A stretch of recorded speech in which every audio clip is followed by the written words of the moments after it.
Morning, everybody. Anybody not ready? Okay.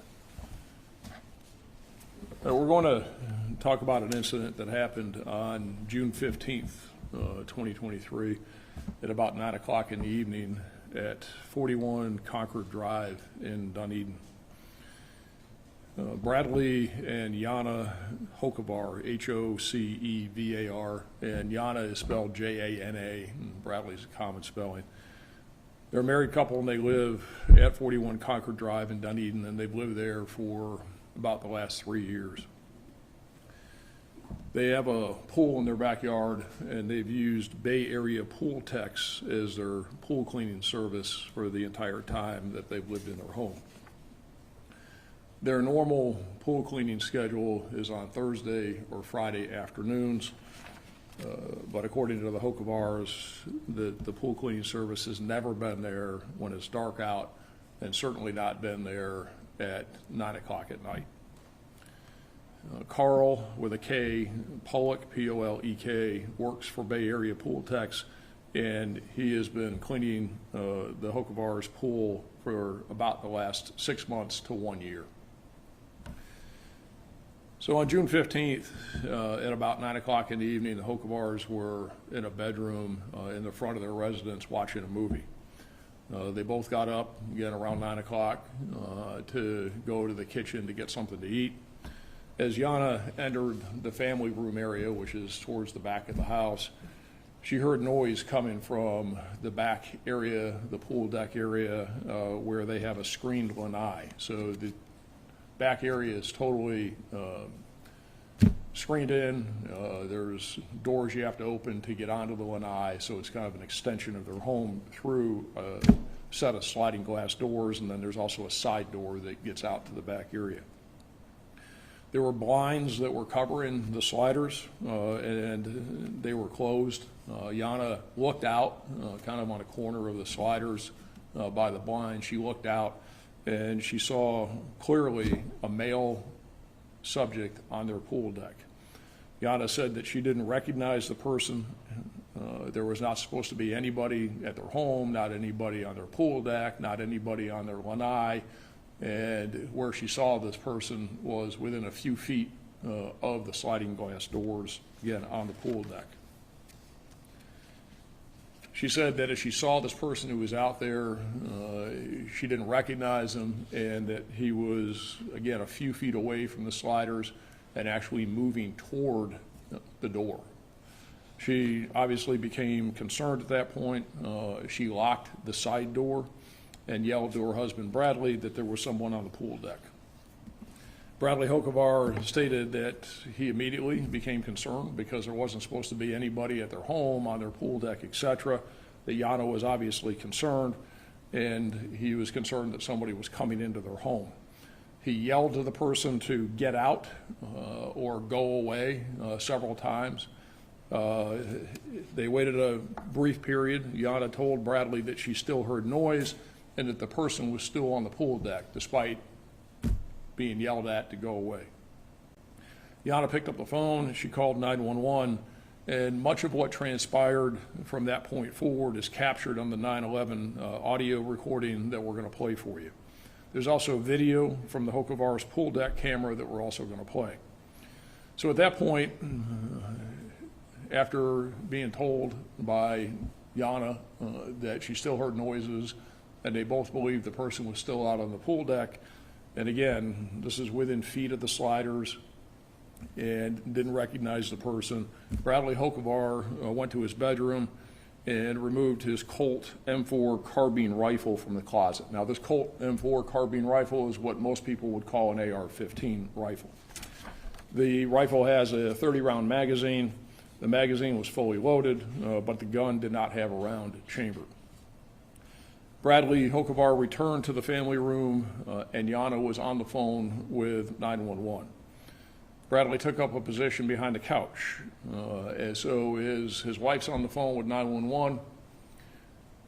He and his wife are behind the couch looking out, but they really can't see out because the blinds are shut. So all they know is that she clearly saw a guy out there, heard noise, saw the guy coming toward the window.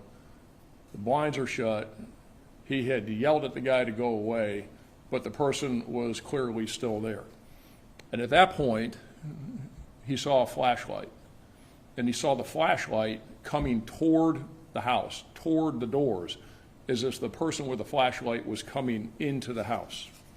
And because of what he saw, that he decided to fire. Now, what I just explained to you, and you'll see it in the video, is consistent with the video because Carl Pollock, who was their pool guy, was on the pool deck with a flashlight moving toward the doors at the time that Hocevar says that's what he saw and he fired. So again, just to kind of recap it, what Hocevar says at this point is his wife clearly saw an unknown male on their deck within feet of their doors. He had yelled at the person and warned them to leave, that the person was moving toward the doors with a flashlight. He was in fear for his wife's and his safety because the person was coming into their home. So at that point, he fired 2 rounds from the rifle. When Hocevar fired, again, the blinds were closed so that he couldn't see exactly who was out there, but he could see the flashlight and knew that it was from a person, and from what his wife saw, the person was moving toward the doors after having been warned to go away. So when Hocevar fired, you'll see it in the video, it's established that, again, Pollock was on the pool deck with a light moving toward the sliding glass doors. So when Hocevar fired, and you'll see it in the video, Pollock was turning away, and he was hit with glass and shrapnel from the rounds. So he wasn't per se shot. He was struck with, in the back, he was struck with shrapnel from the rounds and glass. Pollock immediately ran from the lanai. Jana Hocevar remained on the line with 911 as deputies were responding. And again, Bradley Hocevar still couldn't see out the back windows, but both he and Jana stated that they still heard noise and believed the person was still on the back deck. So 47 seconds after he fired the first 2 rounds, and 47 seconds after Pollock actually ran away, but again, they still say they heard noise out there, Bradley Hocevar fired additional rounds, and then 25 seconds after that, he fired more rounds.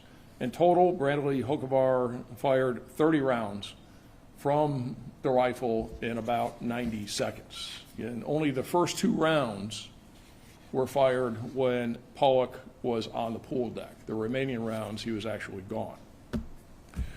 So as we talked to Carl Pollock, he was the Hocevar's pool cleaner. He had been in the neighborhood cleaning pools. They were behind schedule, and that's why he went to their home at 9 p.m. Pollock did not knock on the door. He didn't call or make any attempt to notify the Hocevars that he would be entering their back lanai and going on to their pool deck at 9 p.m. Again, when Pollock entered, he did so through a side door. He placed his equipment on the ground, and you'll see in the video, it looks like he waves towards the glass, but the blinds were shut, and Jana Hocevar says that she didn't recognize him at all, had no idea who it was, and she just saw the male figure. And you'll hear that in the 911 recording. It's obvious that she didn't know who it was and that she was concerned. Now, as Pollock was on the deck, and again, you'll see this here in a second, he couldn't see because it was dark. So he briefly goes around the side of the house to look for a light. He couldn't find the light switch, so he came back onto the pool deck and then went back out the side door that he came into his truck to get a flashlight.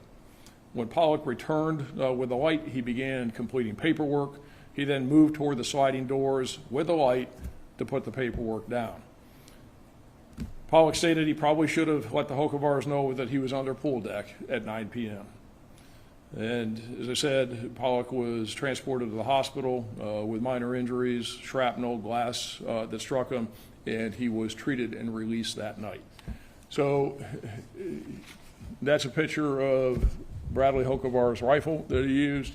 We'll go ahead and play the 9/11 tape now. This is the recording, and then we'll play the video. All right, go ahead. It's all captioned up here so you can see it. It's kind of hard to hear some of it. 911, what's the address of the emergency? Hi, our address is 41 Concord Drive, Dunedin. Somebody is just on our line. Somebody is around our house. What's the phone number you're calling from? Please come quickly. Were they walking around the house? No, they were trying to break me, but I heard them and I saw them, and we don't know if they are armed or not. We just need somebody to come and check on the house. Please. All right, one moment. It was the one man that I saw who, I don't know what he was doing. My name is John. What is your name? Yana. Can you spell that for me? Jan, like November A. And your last name? I think she's still here. Can you send somebody to come here? I'm already sending them, but I need your name. Okay. Yana Hocevar, Hocevar. Like I said, I already have help on the way. They've already been dispatched to you.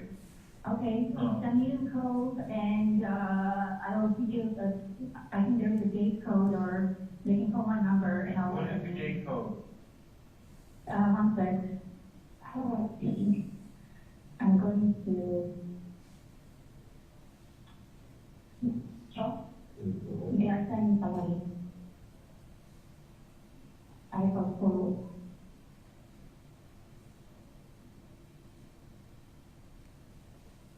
Okay, so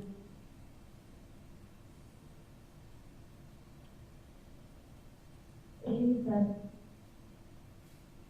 and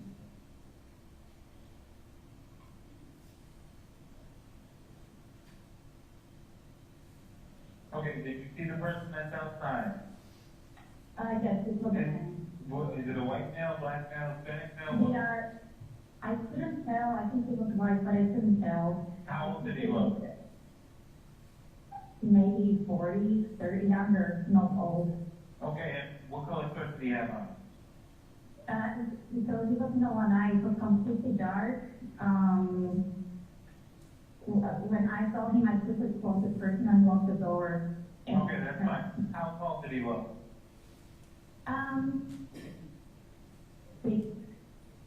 They had a battery. And how much did he weigh? What was that? Not the those two. What was that? Man, My husband. what This was my husband. was that thing?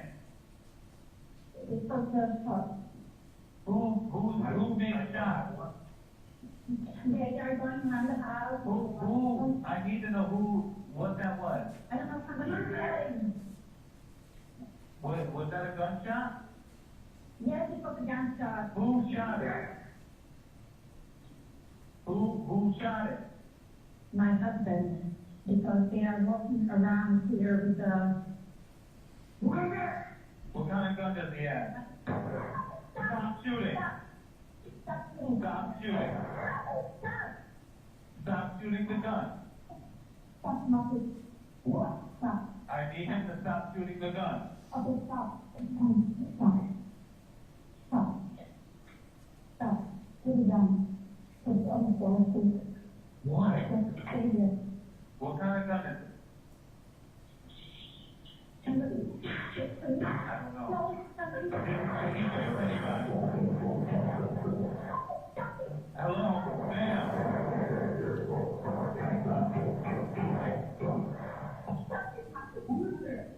Stop it, please. Stop it, stop it. Stop it, please. Why? I need him to stop shooting the gun. Where are you? Where's the... I need him to put down the gun, ma'am. I need the police. Ma'am, I need him to put down the gun. You put it down. You put it What down. kind of gun is it? I don't know. You say Is anyone shot? we don't know. No, we don't want to get out of the house. The alarm's going. What was he shooting at? I don't know. Who's outside? We are waiting for somebody to come and help.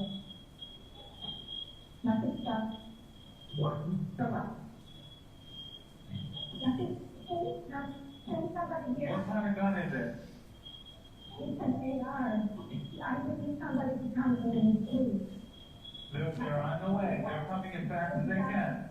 Please narrow it down. The gun's down. Come here, come here. Is that 40? Who's here? Who's here?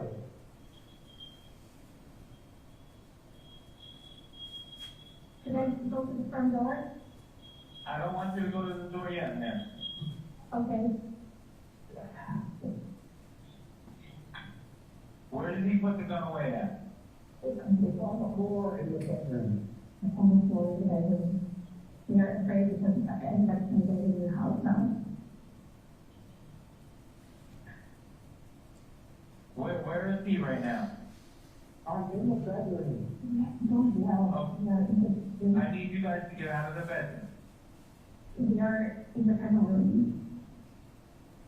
So you guys, no one's in the same room as the gun right now, is that correct? No, No, not the same with the gun. we are hiding behind the sofa in the family. We're behind the sofa and telling.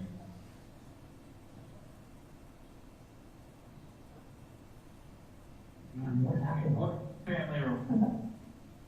In the family room. You guys are in, Yes, in the family room.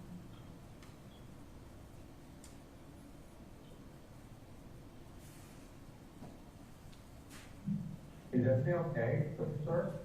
Yes. I just need to make sure you don't have the gun with you, that we have deputies there. No, it's in a different room. We are okay. Okay, are the deputies there? We don't know. Alright, I want you guys to stay in the house for right now, okay? Okay. What happened? Nothing. I don't know. I think I'm a shut up. Who fucking? Yes. We were ready to open the door if the deputies are here. One moment, let me. Okay. I'm afraid to go to the Did I hurt something? No, this is it. No. No, shoot. No, nothing, please.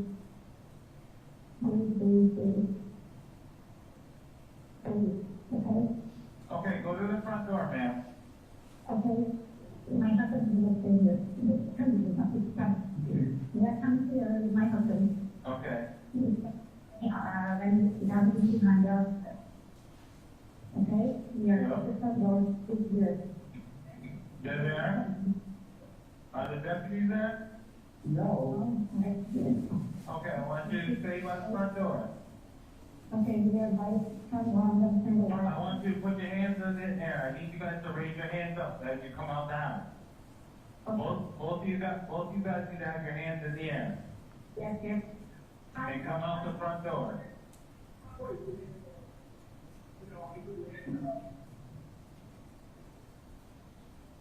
All right, come on out. That's good.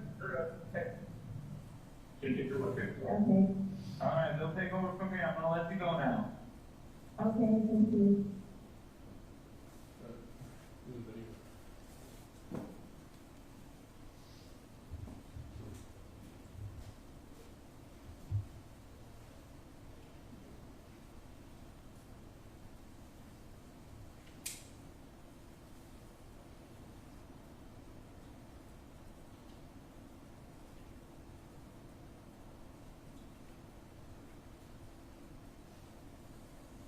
So he's going around looking for the light now. This is dark.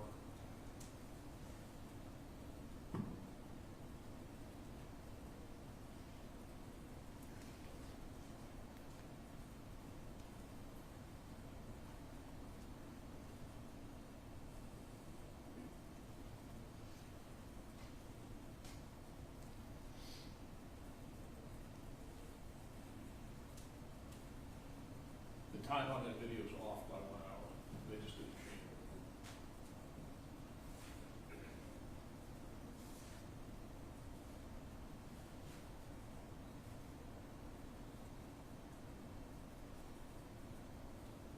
So now he's going to his truck to get his flashlight.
So you can see from the video, and that's really the end of it, he leaves now. And then 47 seconds later is when the remaining 28 rounds were fired. This is a classic example of what's called the Castle Doctrine, or Florida Stand Your Ground Law. Bradley Hokevar was in his home. He was in fear that someone was breaking in. The evidence from the video and from his statements, the audio, his wife's statements on the video, and to detectives, that there's no crime that was committed. He was in his home. He was defending what he thought was an intruder coming into his house where he and his wife were. It's an unfortunate set of circumstances. When we talk to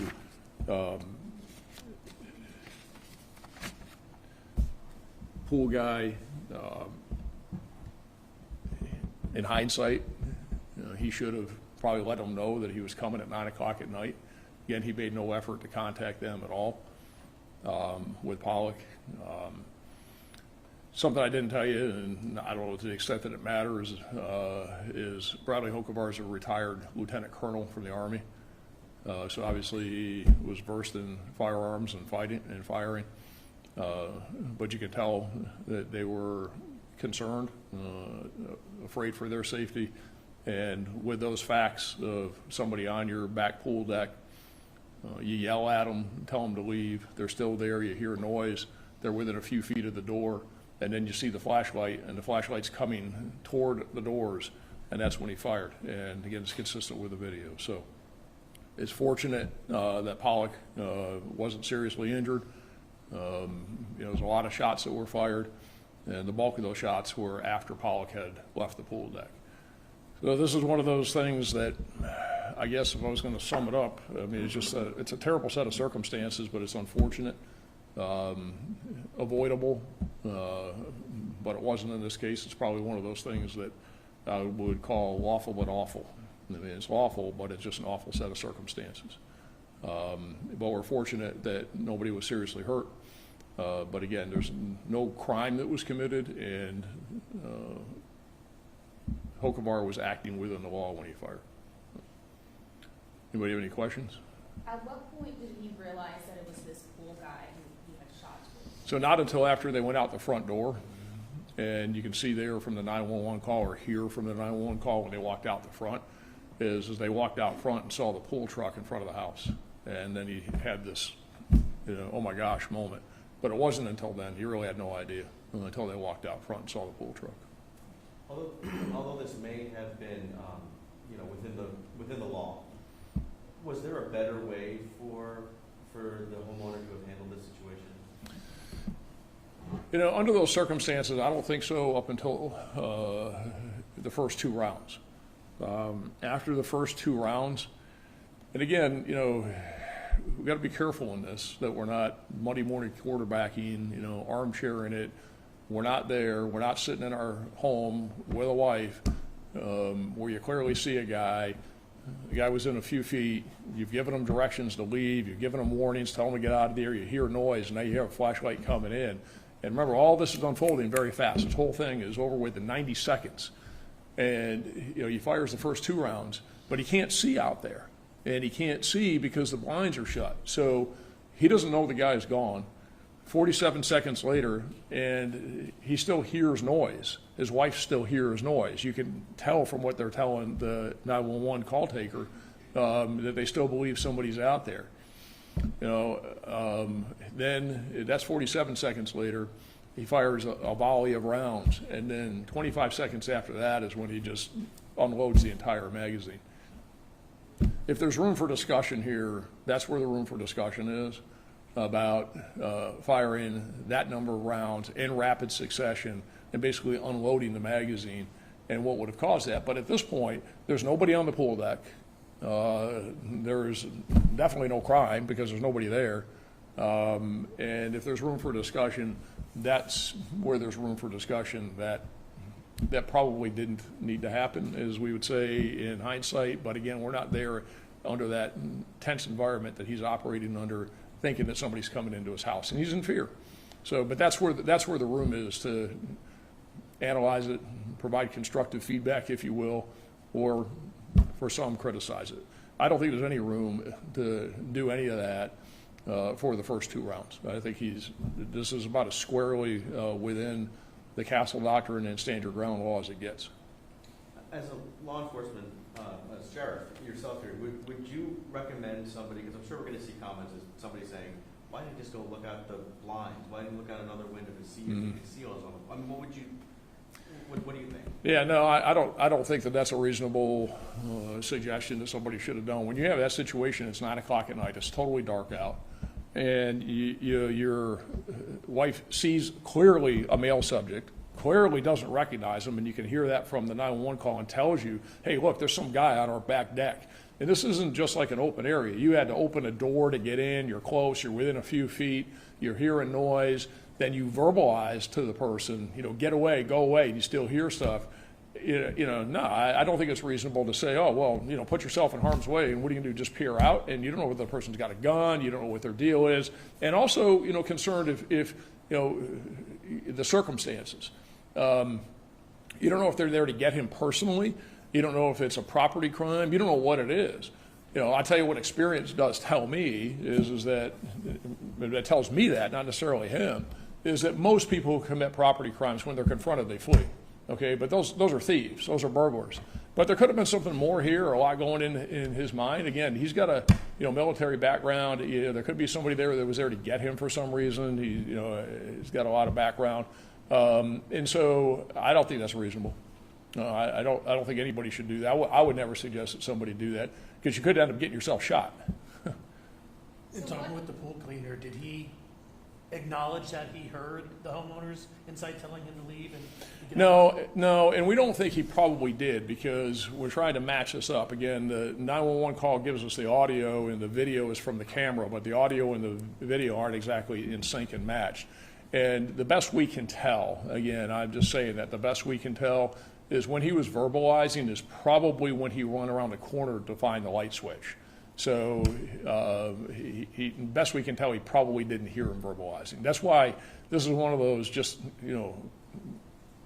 situations that in some cases everything just lined up imperfectly.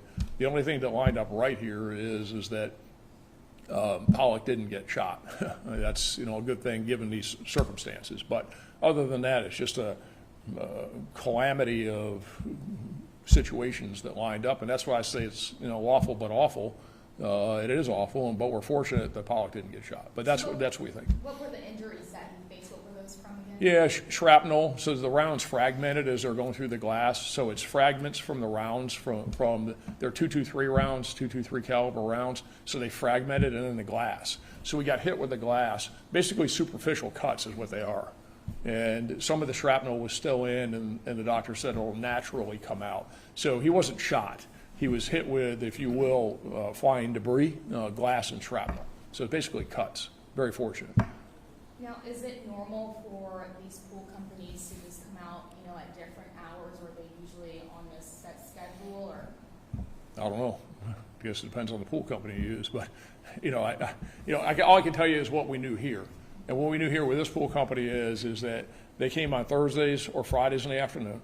They never came after dark, and certainly never at 9 o'clock at night. So this was totally out of any norm whatsoever.